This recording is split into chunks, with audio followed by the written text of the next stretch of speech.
Oh, we got an interesting one for you here at DonBest.com. Brian Blessing, Todd Furman. How about the Birds doing battle? The Falcons at the Eagles, Atlanta at Philadelphia. Game opened, Philly won 1.5. It's up to 2.5. The total on the game is 45.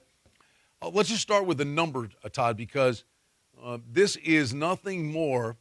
Plus, when you're in the pick neighborhood, the swings can be more volatile. But the consensus opinion is Atlanta should be the favorite in this game.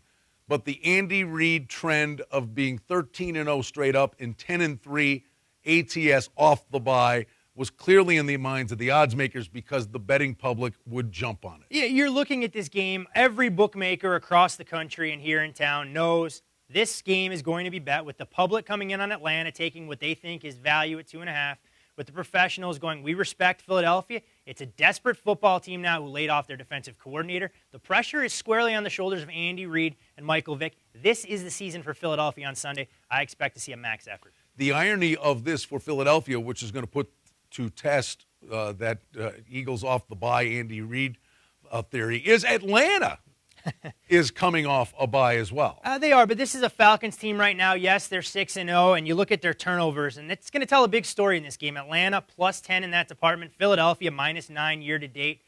This game isn't one of desperation for Atlanta. I know Mike Smith will have his team focused, and they'll be ready to go. But Atlanta has firm control of their division. Their season isn't hanging on the balance. I think the extra time to prepare, I don't think they carry that momentum through. Philadelphia, though, we know this is it for them. I'm going zigzag here. You're looking at an Atlanta team that's 4-2 to the under, and the Eagles are 4-1-1 to the under. Obviously, Vic moves the ball between the 20s, but he turns it over a lot.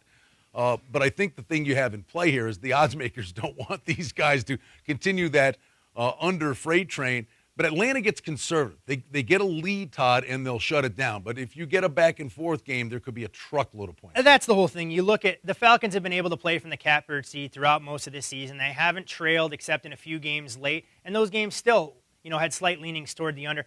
The thing is that the real concern I have for the Falcons, you look at who they've beaten this year. They haven't beaten a team with a winning record just yet. Sure, they've beaten some 500 football teams, and they've done a nice job with what they've been faced with.